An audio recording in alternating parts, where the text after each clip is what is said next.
오늘 주님께서 우리에게 주시는 신약성경 말씀 고린도전서 13장 1절부터 3절까지 말씀입니다. 내가 사람의 모든 말과 천사의 말을 할 수 있을지라도 내게 사랑이 없으면 울리는 징이나 요란한 꽹과리가 될 뿐입니다.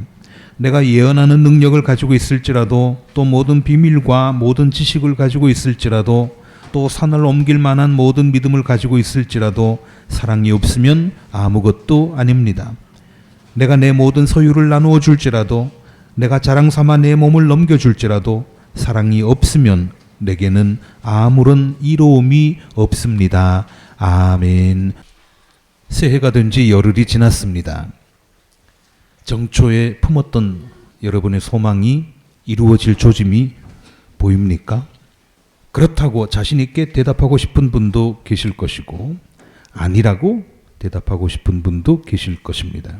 설령 그런 조짐이 보이지 않는다고 하더라도 아니라고 단정적으로 말할 것은 아닙니다. 그 대신에 아직이라고 하는 게 좋습니다.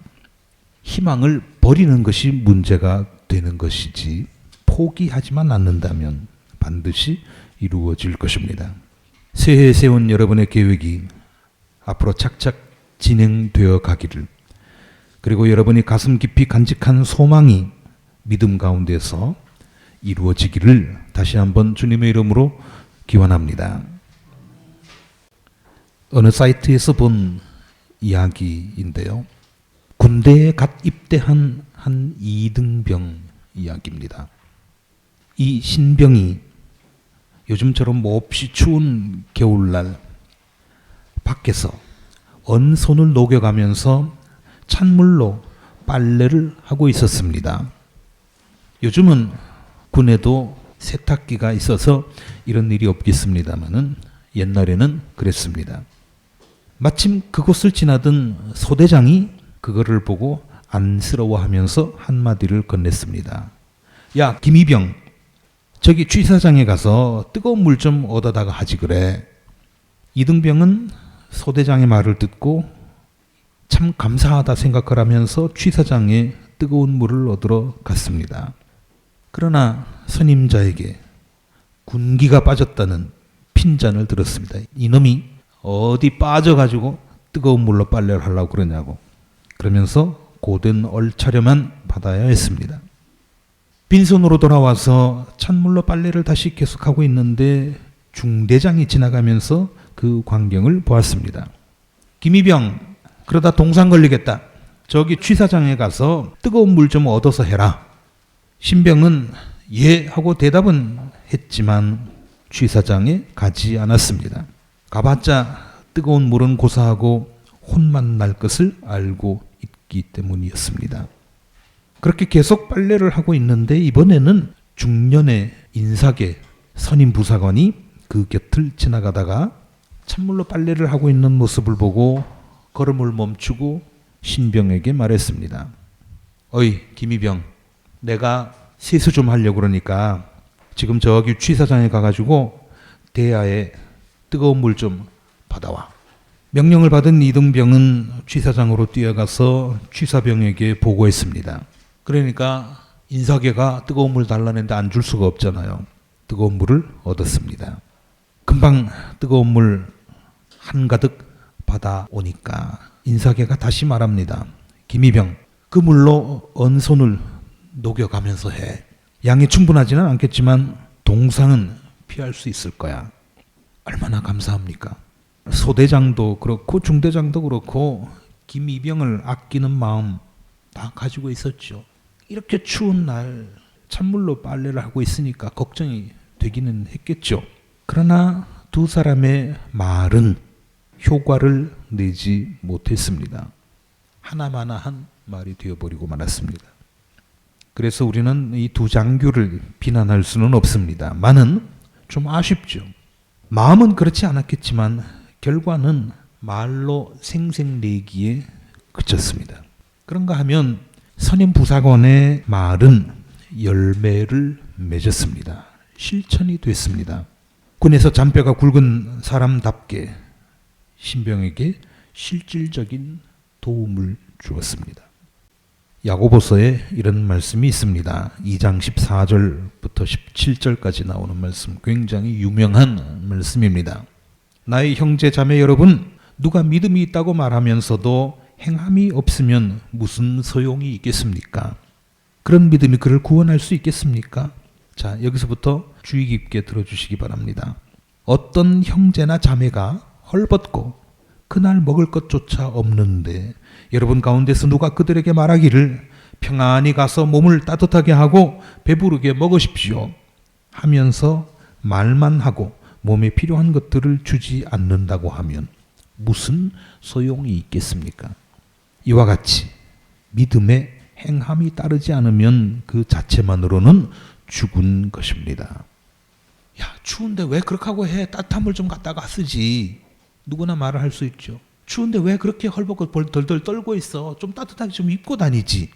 이 추운 날 왜 그렇게 배고프게 다녀? 뭘 좀 따뜻하게 좀 먹지. 실천이 없는, 실현 가능성이 없는 그런 말들은 공허한 말입니다. 죽은 말입니다. 이처럼 알맹이가 없는 공허한 말, 생색내기에 그치는 말, 이런 말은 자신에게도 남에게도 도움이 되지 않습니다. 안 하느니만 못합니다. 그리고 고린도전서 13장 1절 말씀, 아까 우리가 읽었습니다마는 내가 사람의 모든 말과 천사의 말을 할 수 있을지라도 내게 사랑이 없으면 울리는 찡이나 요란한 꽹과리가 될 뿐입니다. 내가 아무리 좋은 말을 한다고 할지라도, 성인 군자처럼 말을 할지라도, 심지어는 천사처럼 말을 할지라도 그 안에 사랑이 담겨 있지 않으면 그것은 의미 없이 울리는 징이요 뜬금없이 울리는 꽹과리일 뿐입니다. 징이나 꽹과리가 제자리에서 제 시각에 제 때에 울리면 얼마나 사람의 마음을 움직입니까? 감동을 꽉 주죠. 그러나 아무 때나 울리면 얼마나 시끄럽습니까? 소음입니다. 그 다음 2절입니다. 말뿐만 아니라 능력도 그렇다 하는 그런 말씀인데요. 2절, 내가 예언하는 능력을 가지고 있을지라도, 또 모든 비밀과 모든 지식을 가지고 있을지라도, 또 산을 옮길 만한 모든 믿음을 가지고 있을지라도 사랑이 없으면 아무것도 아닙니다. 쪽집게 예언가면 뭐합니까? 아무리 박식하면 뭐합니까? 그것이 세상에 보탬이 되지 않으면 아무짝에도 쓸데없다는 말씀입니다. 그 다음 3절입니다.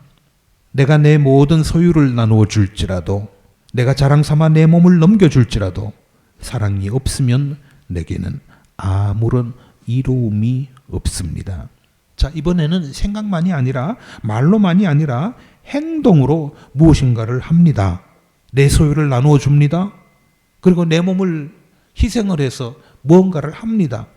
그러나 그런다고 하더라도 거기에 사랑이 실려 있지 않으면 그 누구에게도 덕이 되지 않습니다.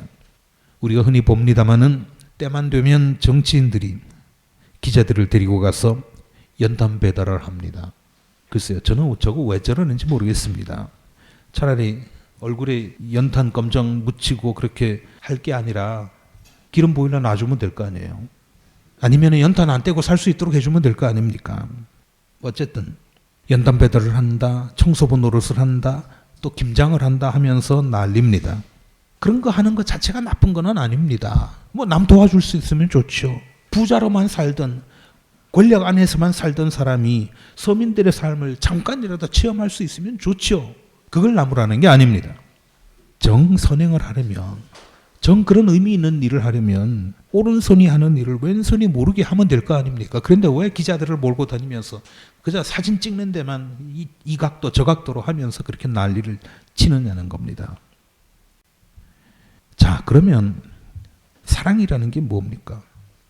우리의 말과 우리의 생각과 우리의 행동에 사랑이 담겨 있지 않으면 울리는 징과 꽹과리일 수밖에 없는데, 우리의 말과 행동에 그리고 우리의 생각에 사랑을 담는다고 하는 게 이게 무슨 뜻이겠습니까?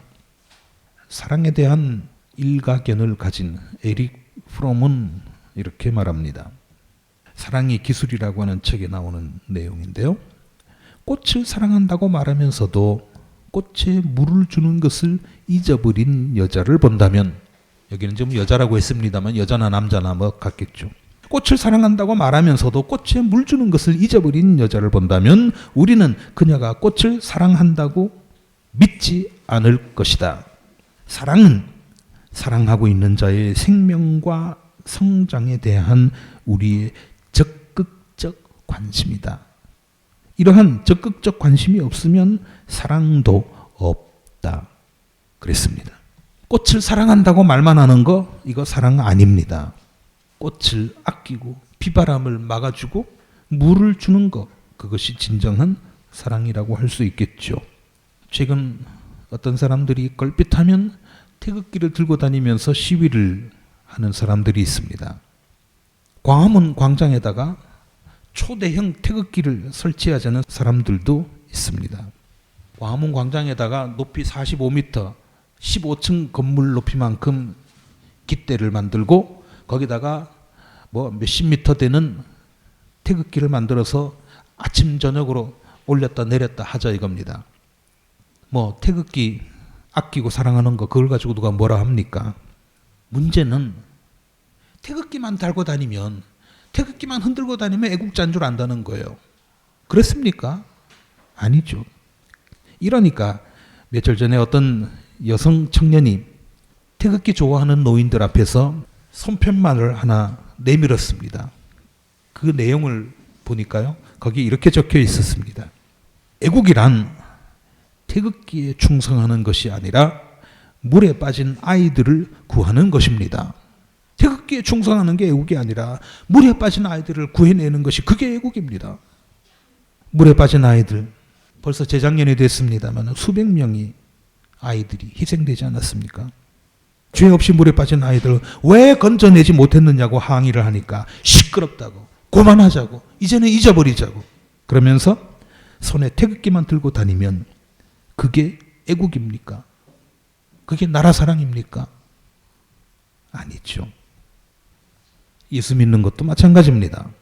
우리가 예수쟁이, 어느 교회 교인 또는 몇십 년을 교회를 다니고 하는 그런 명찰을 붙였다고 해서 예수님이 맞아주시는 것이 아니지 않습니까? 나더러 주여 주여 하는 자마다 천국에 이르는 것이 아니라 내 뜻을, 내 말을 행하는 사람만이 하나님의 나라에 합당하다 그랬습니다.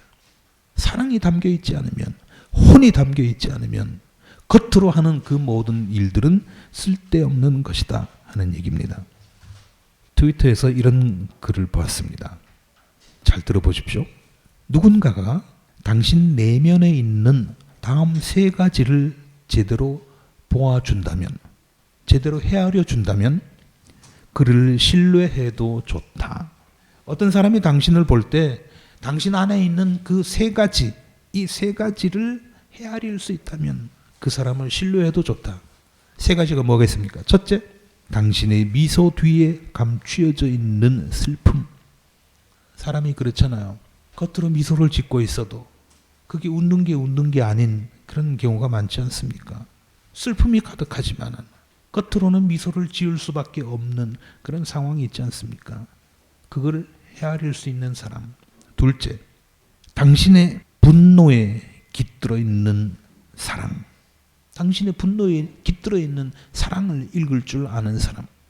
화를 냅니다. 그러나 그 화를 내는 것이 그냥 스트레스 해소를 위해서 화를 내는 것이 아니라 나를 사랑하기 때문에, 나를 지극히 아끼기 때문에 내는 화라고 하는 것.